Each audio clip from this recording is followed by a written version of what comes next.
Summary: The Alchemist, Paulo Coelho. Book link. Click here. Here's a summary of the content. International acclaim. Words of praise from various publications and authors for the book. Foreword. The author, Paulo Coelho, reflects on the journey of publishing The Alchemist and its eventual success and phenomenon. He shares the message and meaning behind the story. Prologue. An alternate take on the myth of Narcissus that emphasizes living one's journey rather than being trapped by self-absorption. Part 1. The story begins as the alchemist reads about Narcissus. We are introduced to Santiago, a young Andalusian shepherd boy who dreams of finding treasure in the pyramids of Egypt. He embarks on a journey, leaving his flock behind in the care of his friend, and encounters many signs and teachers along the way, including a king, a crystal merchant, and an Englishman seeking the alchemist. Part 2. Santiago continues learning from the signs and his experiences. He perseveres through dangers and thieves, survives a tribal war, and learns lessons about love that inspire him to continue pursuing his personal legend. He works with the alchemist for a year before venturing into the desert, where his final lessons and treasure await. Epilogue. Years later, an old Santiago reflects on his journey, what he learned about life's purpose and meaning, and human connection. The summary conveys the story's critical plot points, journeys, encounters, and lessons while preserving the philosophical heart of the tale. A boy works as a shepherd, leading sheep through the Andalusian countryside. One day, he takes his sheep to a village to sell their wool. While waiting, he talks with a merchant's daughter. They connect, and he wishes the day would never end. 4 days later, he returned to the village, excited but anxious she may have forgotten him. He realizes shepherds often find someone to make them give up their wandering lives. The boy thinks about how his sheep blindly trust him and only care about food and water. He had a strange thought of killing them. The boy used to attend seminary to become a priest like his parents wanted. But he always wanted to travel the world instead. He told his father, who gave him coins to buy a flock of sheep so he could travel as a shepherd. His father seemed to wish he could have traveled himself. The boy is now happy that he has seen many places. The shepherd boy likes to travel and have new experiences. He is on his way to meet a merchant's daughter he is interested in. Along the way, he visits an older woman who interprets dreams. He tells her about a recurring dream of a child showing him treasure in the Egyptian pyramids. The woman interprets the dream as he must go to Egypt to find treasure. She asks for 1/10 of the treasure in payment. He agrees but doubts the interpretation. The boy continues, doubtful of the woman and dreams. He enjoys his travels and meeting new people, unlike being stuck in one place. He plans to impress the merchant's daughter by showing how he shears his sheep. He has stories from books ready to tell her as if they were his experiences. An older man sits by the boy and asks what people in the town square are doing. The boy offers the man some of his wine. The man asks about the boy's book, so the boy shows it to him, hoping the man can't read and will leave. The key elements are the boy's love of travel and new experiences.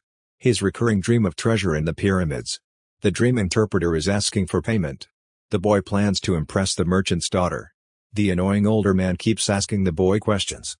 The boy meets an older man while reading in the plaza. The older man examines the boy's book and says it is irritating because it promotes the idea that people lose control of their lives and become subject to fate. The older man says he is the king of Salem. The boy needs to find out where Salem is.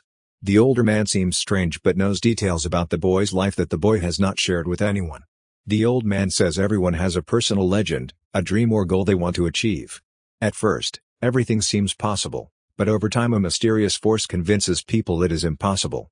But this force shows you how to achieve your legend. One's only obligation is to pursue their legend. The soul of the world nourishes itself on people's happiness and unhappiness. The older man says the baker once wanted to travel but decided to open his bakery instead. He says people value bakers over shepherds, so the boy may give up his dream of marrying the merchant's daughter. But people can achieve their dreams at any point. The older man helps people achieve their legends in various ways, often without realizing it. The older man shares a story of helping a miner find an emerald after 5 years of searching, just when he was about to give up. He says people often give up on their legends too early, after learning their purpose in life. The older man tells the boy he must give him 1/10 of his flock to learn about his treasure. He criticizes the boy for promising 1/10 of a treasure he does not yet have. He says gypsies are good at getting people to do that. Warriors of the light teach that everything has its price. The older man tells the boy to bring 1/10 of his flock tomorrow, and he will reveal how to find the hidden treasure. The boy went to a bakery and bought bread. He thought about telling the baker what the older man said about him but decided not to, thinking it would cause the baker anxiety. The boy then wandered around the city and found himself at the gates where people buy tickets to Africa. He thought about selling a sheep to buy a ticket but was frightened. The ticket seller thought he was dreaming. The boy then decided to return to being a shepherd. He knew everything about shepherding and his flock. He took a long way back and climbed up to the top of the city wall, where he could see Africa and his city below. He regretted meeting the older man and woman, who didn't understand his attachment to his sheep. The next day, the boy met the older man again and brought 6 sheep to sell. The older man said his friend buying them was a good omen, showing the force that wants him to fulfill his legend. The older man then inspected the sheep and noticed one was lame. The boy said that sheep was the most intelligent and produced the most wool.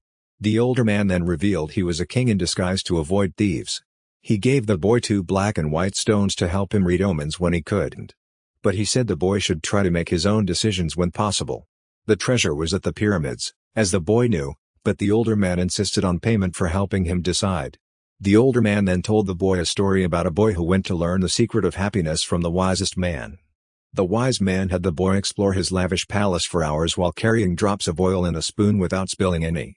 When the boy returned, he had observed nothing. So the wise man sent him back to watch the marvels. When he returned, the oil was gone.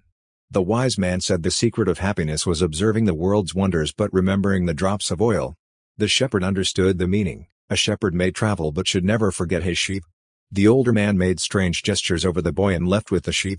The older man, revealed to be Melchizedek, then sat on the town fort wall looking at Africa. The boy was on his journey to Egypt to find treasure. He ended up in Tangier, Morocco, where he needed to speak the language. He met a man who spoke Spanish and offered to help him as a guide to the pyramids. The boy showed him how much money he had. The guide said they could leave for the pyramids tomorrow if he bought some camels. In the market, the boy saw a beautiful sword he wanted to buy in his return. But when he turned around, his guide had disappeared with all his money. The boy felt alone and sad. He reflected that so much had changed so quickly. He went from being a happy shepherd that morning to being painful, alone and betrayed in a foreign land by sunset. He cried, feeling God was unfair. He checked his pouch and only found the stones the older man had given him and his other belongings. He realized the rocks were valuable and could be sold to return home. He understood the bar owner had tried to warn him not to trust the guide. He realized people see the world based on what they want to see, not the truth. The stones were his only treasure left. He found solace in holding and feeling them. The key events are, the boy losing his guide and money, having his world turned upside down and being left alone in Morocco with only the stones remaining, and gaining wisdom from his experiences. The rocks proved to be a source of comfort for him. The boy felt desperate in the empty marketplace without any money or sheep to guard. However, the Urim and Thummim stones in his pouch reminded him of the old king he had met. The old king told him, "When you want something, the universe conspires to help you achieve it." The boy asked the stones if the old king's blessing was still with him to see if this was true. The stones indicated yes. This made the boy feel more confident. He then got a job helping a candy seller set up his stall in the market. The candy seller's smile reminded the boy of the old king. The boy realized the candy seller was happy doing what he wanted, just as the old king had been. The boy resolved to walk around the city and observe things to read omens, as shepherds learn patience by observing their sheep. The boy then went to the crystal merchant's shop. He offered to clean the dirty crystals in the window for food. While he was cleaning, 2 customers came in and bought some crystals. The merchant then took the boy to lunch. He told the boy the Quran required him to feed the hungry. He asked the boy to work in the shop, saying the 2 customers were a good omen. The boy said he would work through the night cleaning crystals in exchange for money to get to Egypt. However, the merchant said he would need to make more even if he worked for a year. The boy fell silent in despair, wishing everything would end. The merchant offered to give him money to return home. The boy said nothing, then agreed to work for money to buy sheep. In summary, the stones and the encounters in the market gave the boy more confidence and helped motivate him to get a job with the crystal merchant to earn money for his journey. The boy had been working for the crystal merchant for some time and was earning good money. He calculated that if he continued working at the same pace, he would need a year to make enough to buy some sheep. The boy suggested building a display case to attract more customers. The merchant was hesitant to change but agreed to it. Business improved significantly as a result. The merchant admitted the boy was bringing him good luck and beginner's luck. The merchant talked about his dream of making a pilgrimage to Mecca. He was afraid that if he went, the plan would be ruined. He preferred just dreaming about it. The boy said you have to realize your dreams. The merchant said not everyone could realize their dreams the same way. 2 months later, business was still perfect. The boy thought that in 6 more months, he could return to Spain and buy more sheep. He was happy with his work and looking forward to returning home successfully. He had learned many important things, like the crystal trade and the language without words. One day, the boy suggested selling tea in crystal glasses to people climbing the hill. The merchant hesitated to change but realized every blessing ignored becomes a curse. Though the changes worried him, he realized his possibilities were immense. He gave the boy permission to sell tea in crystal. The boy was proud of learning Arabic. He reflected that while his sheep had taught him a lot, there were many things they could not teach him, like Arabic. He realized perhaps he was learning from them more than them teaching him. "Maktub," said the merchant, meaning it is written. He told the boy he could start selling tea in crystal. Sometimes change is inevitable. The summary covers the key highlights from this part of the story, including the boy's time working for the merchant's dream of Mecca, the success of the display case and tea in crystal, the merchant's hesitance toward and acceptance of change, and lessons the boy has learned, like about makeup. A boy works for 11 months at a crystal merchant's shop to save money. He makes enough to return home but realizes this may be his only chance to see the pyramids. He feels torn between returning home to his familiar work as a shepherd or pursuing his dream. He encounters signs, omens, that encourage him to follow his dream, including remembering the words of an old king who told him to follow his legend. He joins a caravan crossing the desert to search for his treasure at the pyramids. An Englishman at the caravan corral is also searching. He has spent years in his fortune looking for the Philosopher's Stone, an alchemy legend. He believes in omens and feels stuck in his search. Though from very different backgrounds, the boy and Englishman are united in their belief in omens and search for their personal legends. The key theme is following your dreams and personal legend, even when it's difficult or means facing the unfamiliar. The boy and Englishman have been brought together, perhaps to help each other on their journey. Though their specific searches differ, they share a common goal, finding purpose and meaning in their lives. Here's a summary. An Englishman joins a caravan crossing the Sahara Desert to find an alchemist who can supposedly turn metal into gold. He meets a young Arab boy carrying a mysterious set of stones that the Englishman recognizes as Urim and Thummim, used for divination in the Bible. The boy says he received them as a gift from a king. The Englishman believes this is an omen and that he was meant to meet the boy. He says he is searching for the universal language of omens and signs that unite all people. The massive caravan, containing many different people of different faiths, sets off into the dangerous desert. The leader makes everyone swear by their God that they will obey his orders. The Englishman continues to read his books as they travel. The boy observes the caravan and thinks about how his life journey has led him to this point, closer to his personal legend. He learns from the desert, as he has learned from sheep and crystal. The boy reflects on how the sheep have probably forgotten him and continued with their lives. He realizes that intuition allows us to understand the connection between all people and events. The boy remembers Maktub, meaning it is written. Overall, the passage describes the beginning of a literal and metaphorical journey as the characters travel into the desert in search of deeper understanding. The boy, in particular, seems to gain insight into the interconnectedness of life. The caravan has to navigate different terrains in the desert, including sand, rocks, and dried salt lakes. They have to make detours, and the animals struggle in some areas. If the guide dies, they choose a new one.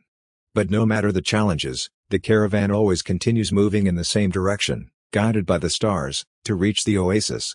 The boy and the Englishman are part of the caravan.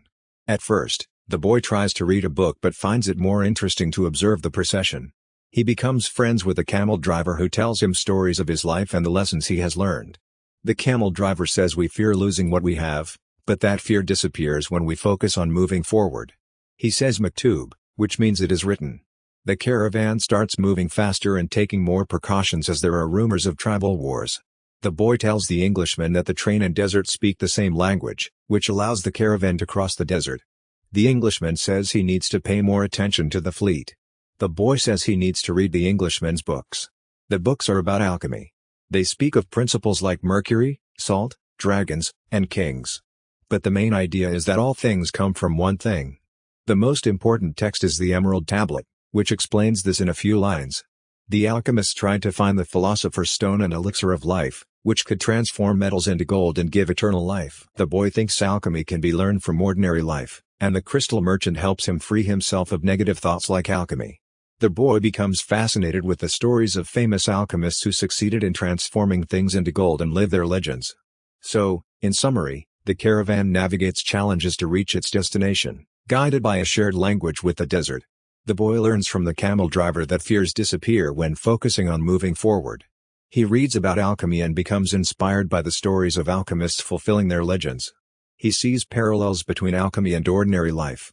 The boy joins an Englishman in a caravan crossing the desert. The Englishman is studying alchemy and is trying to decipher coded alchemical texts to find the philosopher's stone and the elixir of life. However, the boy needs to find the texts more complicated and obscure. The boy says the world has a soul, and whoever understands that soul can understand the language of things. He says the philosopher's stone and the elixir of life are simple things that can be written on an emerald. The Englishman is disappointed by this view. The caravan travels day and night to try and reach an oasis before war breaks out between tribes. They eventually arrive at a large oasis with 300 wells, 50,000 date trees, and many tents. The oasis is considered neutral ground in times of war. The caravan leader says they must remain at the oasis until the tribal conflict ends. They must share space with the oasis inhabitants and hand over their weapons. The Englishman surrenders his revolver. The boy reflects that things become more difficult as he gets closer to his treasure. He must not be impatient or hasty. He realizes the omens along his path are God's way of showing him what to do. He remembers the camel driver's advice to eat when it's time and move along when it's time. Everyone at the oasis sleeps from exhaustion, including the Englishman. The boy was placed in a tent with 5 other men during the war. He told them stories of being a shepherd and his experiences at the crystal shop. An Englishman came looking for him, needing help to find an alchemist. They searched the large oasis but could not find him. The Englishman wanted to avoid asking others. The boy asked a woman at the well about an alchemist. She said she did not know of such a person and warned him not to talk to women in black. An older man said a powerful alchemist would not see just anyone. He advised leaving after the war and not becoming part of the oasis life. A young unveiled woman, Fatima, told the boy the alchemist communicates with desert genies. She pointed south to where he lived. The Englishman found the alchemist, who told him go and try to turn lead into gold. The Englishman left to do so. The boy returned and confessed his love to Fatima. She said she would wait for him there every day. The war was a blessing for bringing them together. The caravan leader said the war might last years. The sides were equally influential. The boy told Fatima the news. She said she had become part of him since he taught her the universal language and soul of the world. Fatima said she had waited for him and forgotten her past. His arrival was her wonderful present. She feared nothing now because the omens brought them together. She was part of his dream and personal legend. The boy tells Fatima that he has to go away to pursue his journey toward his dream. She understands and says that he will return if they are meant to be together. She accepts that the men of the desert must leave for long periods. They become part of the desert, part of the world. The boy sees the Englishman has built a furnace and is beginning an alchemical experiment. The boy wanders the desert and sees hawks fighting, which makes him think of an army attacking the oasis. He tells the camel driver, who says the desert gives people visions. However, the camel driver understands that the boy has seen into the soul of the world. He says the future is unknowable, but one can appreciate omens in the present. The camel driver tells the boy he must warn the tribal chieftains. The boy approaches the chieftain's tent and tells a guard about his vision. The guard confers with the chieftains, then returns to get the boy. Here's a summary. The boy entered the tent of the tribal chieftains as requested. Inside, it was lavishly decorated. There were 8 chieftains, the most important of which was an elder man dressed in white and gold. The boy told them about the omens he saw, though some were skeptical since he was an outsider. However, the elder chieftain believed him because of the tradition of trusting messages from the desert. The elder chieftain told the story of Joseph, who interpreted dreams and saved Egypt from famine. He said they would follow the omens and be on alert for enemies the next day. The boy would receive gold for every 10 enemies killed or else be killed himself. The boy left, alarmed but without regret. He had followed his legend and lived fully. If he died, it was God's will. On his way back, the boy encountered a menacing horseman in black with a falcon, curved sword, and whip. The horseman tested the boy's courage, then confirmed that the boy could see omens. However, the boy should be careful with his predictions since the future cannot be changed. The horseman asked the boy why a stranger was there. The boy said he was following his personal legend. The horseman said courage was needed to understand the language of the world. He warned the boy to love but not fully trust the desert. If the boy survived until sunset, he should find the horseman in the south. The horseman was the alchemist. A group of armed tribesmen enters an oasis, appearing peaceful. They attack an empty tent. The men of the oasis kill all but one of the intruders. The only survivor tells the tribal chieftain they invaded because they were starving. The chieftain condemns the commander to death and gives a boy gold, asking him to be the oasis counselor. The boy leaves and finds an alchemist who says the universe will help the boy achieve his dream. The alchemist points the boy to his treasure at the pyramids. The boy says he has already found treasure in his camel, money, gold, and a girl named Fatima. The alchemist says that it is not the treasure from the pyramids. The alchemist takes the boy into the desert, saying life attracts life. The boy's horse slows, having sensed energy. They find a snake, which the alchemist catches. He says the snake is an omen he needs, as the pyramids are in the desert. The boy wants to stay at the oasis with Fatima. The alchemist says Fatima knows men must leave and return. She has the boy as her treasure and expects he will find what he seeks. If the boy stays, he will be happy for a year, learn about the desert, understand omens, and help the oasis. In the third year, omens will persist, telling of his treasure and legend.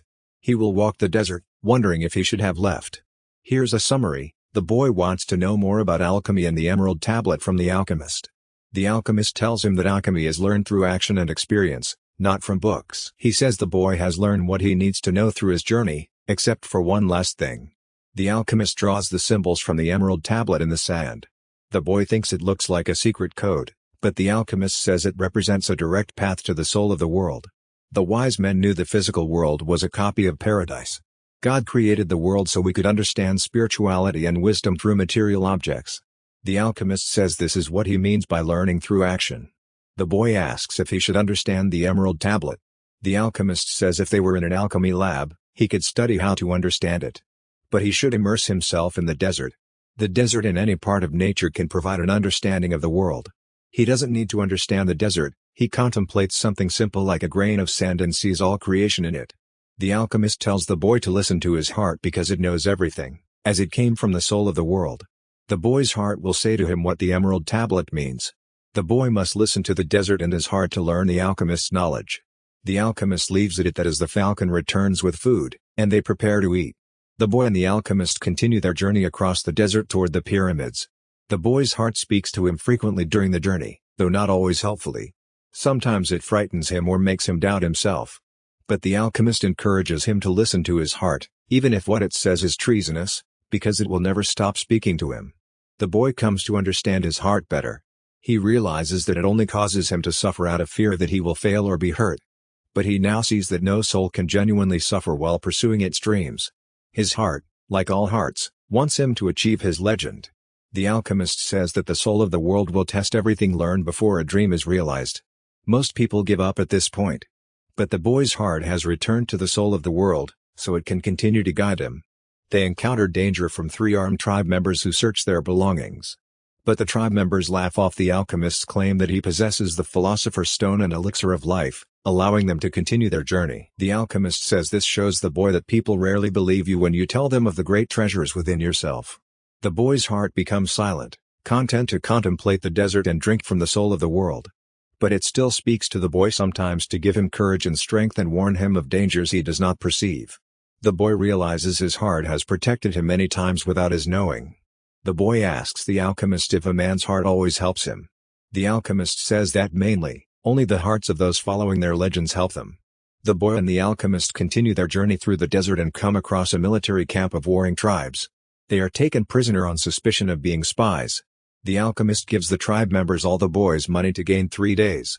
He claims he can turn himself into the wind to demonstrate his powers. The boy has no idea how to accomplish this and fears failing. The alchemist tells him not to give in to his fears and that he'll know what to do if he's living out his personal legend. He says it's better to die trying to achieve your legend than never to know what it is. The first day passes.